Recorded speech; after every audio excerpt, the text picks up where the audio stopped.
Roque mismo. Ngayon mga kababayan, meron na pong warrant of arrest si Harry Roque na inilabas po ng Regional Trial Court ng Angeles, Pampanga. Actually, hindi ko alam kung regional ba or trial court ng Angeles, Pampanga.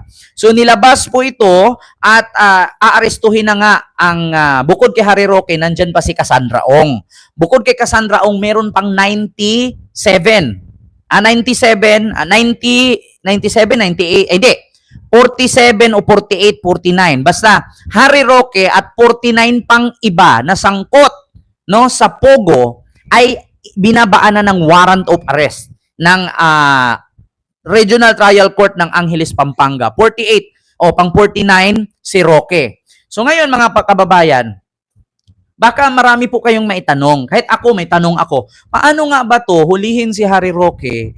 Nasa Netherlands nga. Nagsisik ng asylum or nagpa-file ng asylum para takasan niya ang kaso niya dito sa Philippines. So ngayon, paano nga ba? Alam niyo naman po mga kababayan na noon pa man sinabi na ni NBI Director Jaime Santiago or Attorney Jaime Santiago na kung hindi man nila kaya na arestuhin together with the NBI, pwede silang makipag-cooperate sa Interpol. So ito na mga kababayan, may possibility or posible, hindi lang posible, idaan sa Interpol itong warrant para tikluin si Harry Roque. So ito mga kababayan, ito may ebidensya tayo. Bawat, Ron Friends, Miguel Love shoutout, bawat salita na binibitawan natin dito ay may pruweba, may ebidensya, at may patunay. Hindi tayo dito kwentong barbero na meron tayong puting ahas. Hindi tayo dito kwentong barbero ayon sa aking bubuwet, ayon sa aking ulok na blue, ayon sa aking tarugo na puti, na narinig di umano, ayon sa aking kaibigang diwending masama na chismoso. Di ba? So ito mga kababayan, meron po tayong ebidensya kung paano hulihin si Harry Roque sa pamamagitan po daw di umano sa Interpol. Pag sinabi natin di umano, allegedly sa Interpol. Pero ito mismo, hindi na to allegedly. Mismong tagapagsalita ng Department of Justice na idadaan sa Interpol ang arrest warrant ni Harry Roque. So ngayon, Kent, ano ba yung Interpol? Yung humuli kay Digong. Yung humuli kay Alice Go, na nahuli si Alice Go sa Indonesia, di ba? Si Digong sa NAIA.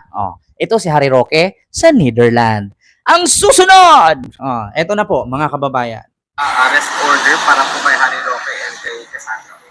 Yes, kahapon, nakatanggap po kami ng information galing sa PAOK na meron na pong in-issue ang court na warrant of arrest laban sa accused dun sa kaso na yon.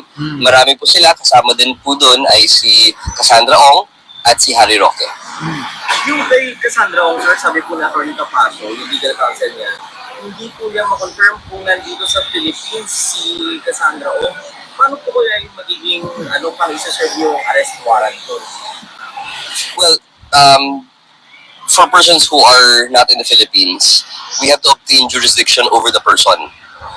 Ibig po sabihin, kailangan po natin dalhin ang tao mismo doon sa korte. That is the only time na magkaroon ng jurisdiction ang court over the person. And that is the only time na pwede magsimula ang court doon sa trial niya. So, kailangan muna niya i-obtain yung jurisdiction. No? So, kung nasa ibang bansa po siya, we will have to go through diplomatic channels to be able to get her person back here into the Philippines to finally face her charges.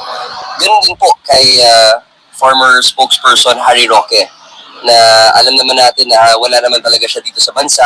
Again, we will have to go through diplomatic channels. At marami po yan na diplomatic channels available sa atin.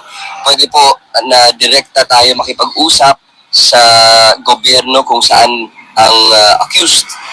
Pwede rin po tayo dumaan sa iba't ibang international organization. Kasama na din po dyan ang Interpol. So these are the remedies available to a country who is looking for an accused who is no longer here in the Philippines. Pero ang gusto naman po ng Department of Justice, lalo na ngayon na inisyuhan na po ng warrant of arrest ang mga akusado, i-face nila yung kanilang mga kaso sa court. That is all we want dahil ang gusto lang naman natin ay malaman ang katotohanan dito sa kaso na ito. Tayo po ay nag-issue ng resolution dito sa prosecution office, pero ang nag-issue po ng warrant of arrest ay ang korte na mismo. So, tayo ay isang party na lang lamang po doon sa court.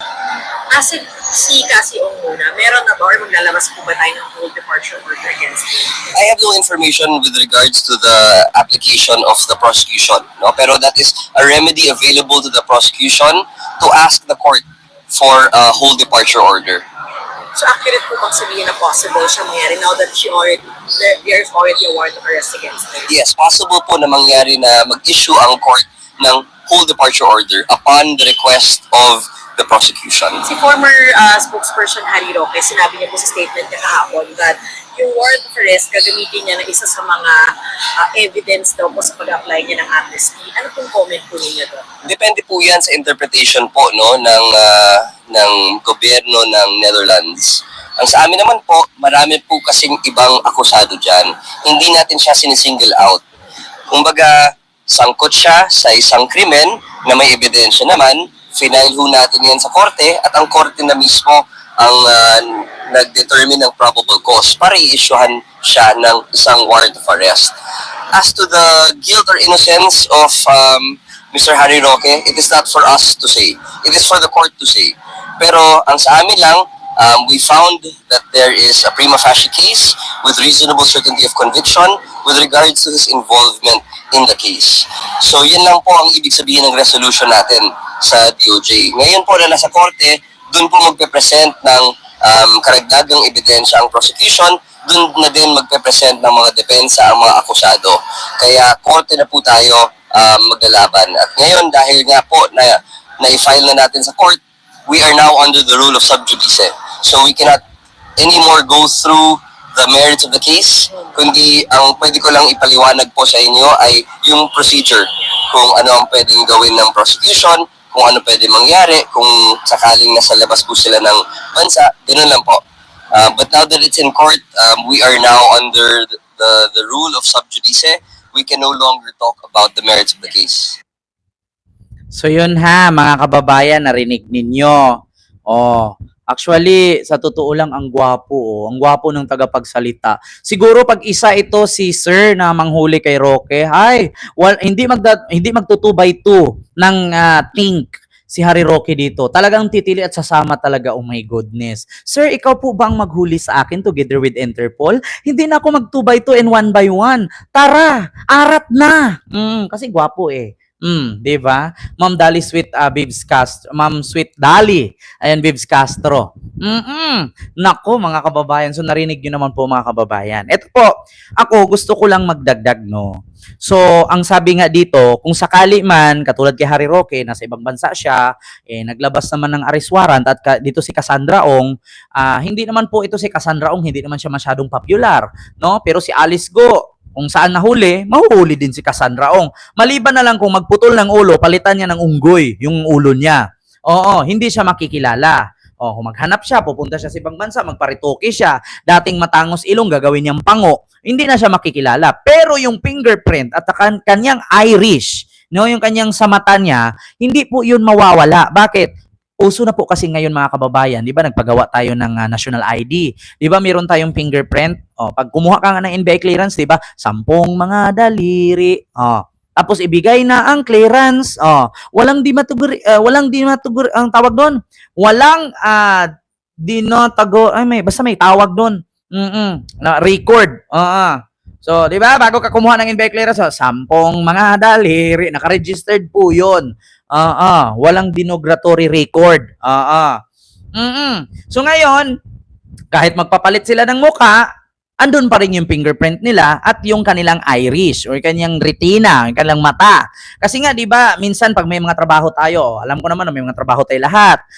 Di ba, dati ang ating ibig sabihin ng ating pag-login, logbook, libro-libro lang. Hanggang sa na-promote, time card na. Derogatory record. Yes po, MLTN. Di ba? Una, logbook lang, sunod time card, sunod biometric na, di ba? Tapos sunod yung mata.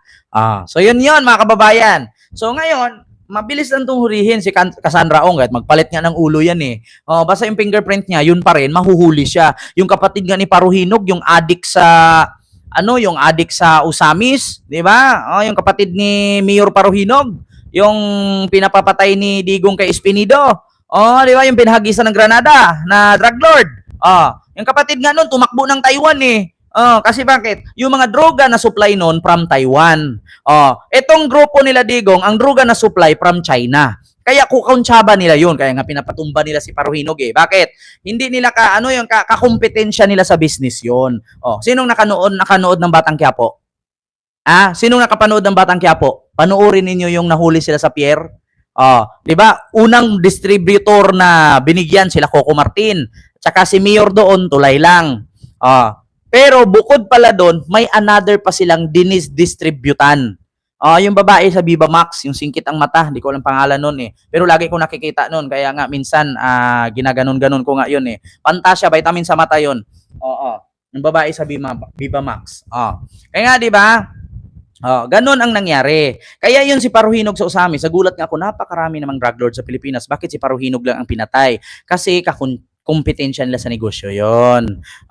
Kasi yung droga nila Paruhinog galing Taiwan. Yung droga na mga kaibigan ni Jigong galing China. Na which is, mamaya pag-usapan natin yung droga na yan. So ngayon, mga kababayan, kahit palitan nila, si Angela Kang, kahit palitan nila ng ulo, si Cassandra Ong, kahit magpalit ng katawan si Harry Roque, ang mukha niya ganun pa rin, hindi pa rin siya makakatakas, mahuhuli pa rin. Diba?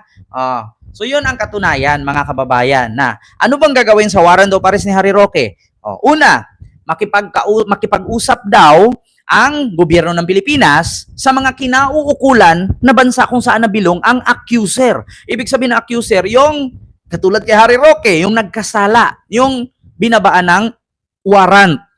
So ano bang gagawin para makipag-usap sa ahensya ng ibang bansa? Una dyan, pupunta tayo sa Philippine Embassy. Siyempre, meron naman sigurong Philippine Embassy dyan sa Netherlands. Pagkatapos, para arestuhin si Roque, makipag-usap sa Interpol para ilagay sa red notice. Ganon yon, di ba, mga kababayan? Kaya ngayon, mga kababayan, yun ang katunayan at mismong sinabi mismo nitong tagapagsalita ng Department of Justice, no, yung gwapo na pinakita ko sa inyo kanina, na siya nagsabi mismo, hindi sila makakatakas. Kahit saang lugar sila, kung alam naman natin, ang mali lang kasi nito ni Harry Roque, sobrang yabang. Ayan, yung gwapo, di ba? Yan ang tagapagsalita. O kahit sungki ang ngipin yan, ang sarap. Naku, pag ito ang isa sa maghuli, sir, pwede ba magkasala na lang? Gaganon yan si Harry Roque. Yes, inaamin ko. Sige, nagkasala ako. Eto na, hulihin mo na ako. Ganon yun. Diba? Like po kayo, mga kababayan. Ipantay nyo po. Siyan. So yun po yun. Ma'am Nits Vlog, may galab shoutout po. So yun mga kababayan, na